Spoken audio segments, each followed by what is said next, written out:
It's time for another episode of Brother Black One Speaks. That's right, it's all about love, relationships, and family. Come on, fam, let's work on this thing called life. And now, without further ado, here is Brother Black One.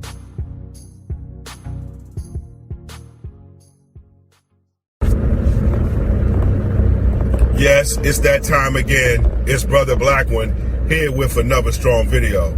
Check this out.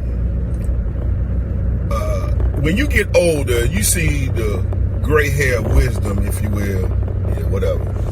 It doesn't make me want to cover this joint up. But anyway, my point is that I was on my job talking to a younger guy on my job, and he's a real cool young brother, man. He really had an old soul. And, you know, a lot of times people be trying to cut off people that are younger than them, and they try to say, like, you know, oh, you don't know what you don't write them off. But let me tell you something. The reason why I get a lot of revelations and stuff like that, and I can talk to, is because I show everybody respect, even the young ones. You know, I minister to all type of people on my job, whether it's a man or a woman, and my type of job I'm a traffic control engineer, and all that is basically not an air traffic controller, it's a traffic control, and that's basically what I do is we do setups for roadways for our clients and utility companies and stuff like that. So very dangerous work, but you know, nevertheless it's work. But anyway, skipping all that, I just say that to say that there's all types of people that you'll come across,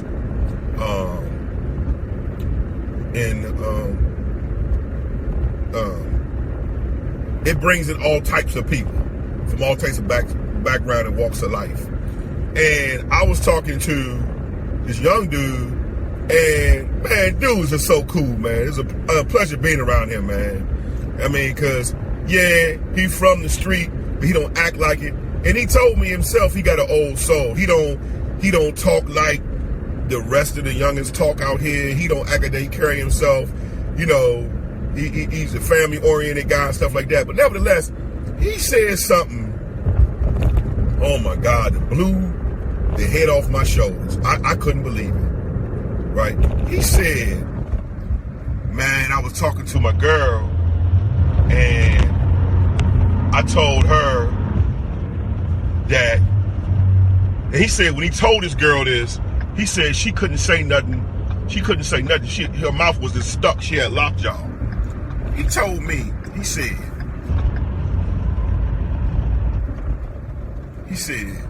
man, women always say that men are dogs, but dogs are the most loyal and faithful animal creature on the planet. I said, good gracious. I said, say that again, young blood. He said, women are quick to call men dogs, but they are the most loyal creatures on the planet. And I got to think about that thing and chopping it up in my own mind. And I said, you know what? Dude kind of like John, like right. Because a dog will protect his owner. He can tell when somebody ain't right, like he'll just growl and bark at somebody, and he will play with the kids. He can be gentle, knows when to be gentle, but then again, he knows when he'll let you have it. But the second part of that, what he said was, he said, but I'm gonna tell you this. He said, they're loyal and protect you, but don't cross them. I said, wow, that's powerful. Because what he was saying was, if you cross them, then you're going to see the other side. And I got to thinking about that thing, and I got to thinking immediately what dropped in my spirit was how many different species of dogs there are and what kind of temperaments do those different dogs have. And I begin, because it's like everybody is a dog lover. A lot of guys, they like the pit bulls, the Rottweilers, Great Danes, I think it's called the Bull Mastiff and all that, and the Prussia Canarian. All these dogs, they have different temperaments and different aggression levels. And I started equating that to a man. And there are some dogs that are trainable, that are easy trainable, and there's some that are not. So I got to get to thinking about that thing, and I was like, man, this thing is deep, what he said. And then of course, me, I'm going right to relationships. How does that play with relationships?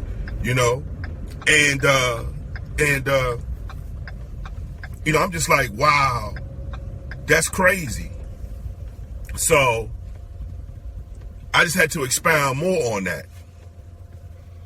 And I was like, if you cross them, if you provoke them. And immediately dropped in my spirit was when you was in the country.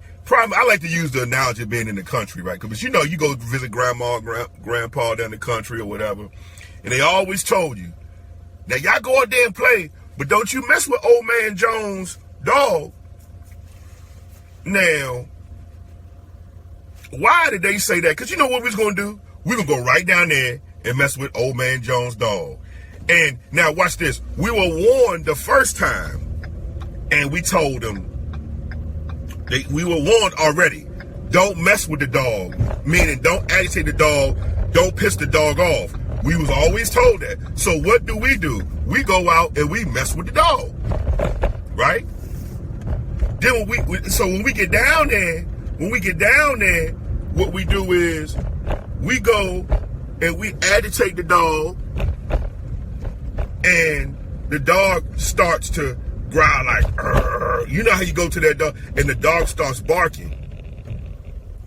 And when the dog starts barking, we sit up there and we mess with the dog, and then, because it's like when you a child, you living on the edge.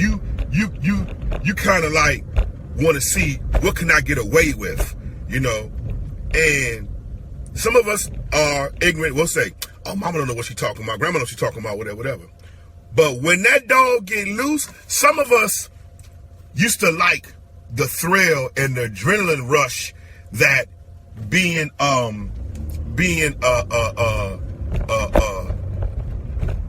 not listening to wisdom, and we like the cliffhanger. We like living on the edge. And a lot of times when we do that, that right there can cause a lot of unnecessary things to happen to you. And so what ends up happening is when a dog gets out and the dog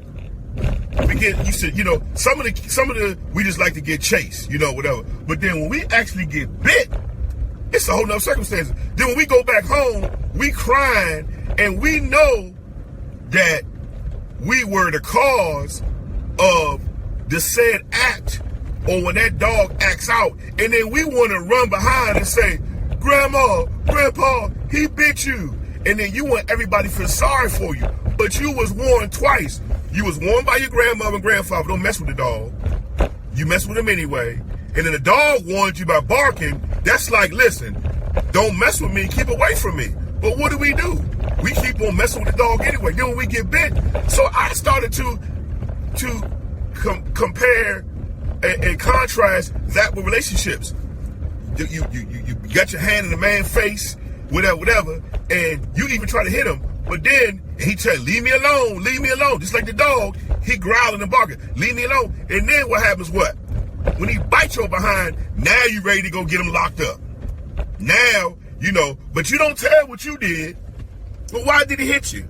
Well, whatever. But see, you don't never want to tell. You want society to feel sorry for you. Now, keep in mind, you just got some dogs that are aggressive, and they like that. And that's why their owners keep muzzles on them, because they know how their dog is. But you got some people, a lot of times, a lot of guys act out because they are provoking behavior. There's nothing good about provoked behavior, So that's one of the things that I was looking at as it pertains to when my coworker said that. It just blew me away because, there's so much truth into what he said, and I have never heard that statement said before. So I mean, I just need you to think about that when you're in a relationship and all that. I mean, there's so much in that. There's so much in that. When it comes there's so much in that. As it pertains to dogs and all that good stuff. Hey, this brother Black One. I'll be back with another strong one. I may even do a follow-up to that video, because that right there was so powerful. I don't know, but we'll think about it. But nevertheless, this brother Black One, another hot video. Think about when you mess with them dogs. Peace.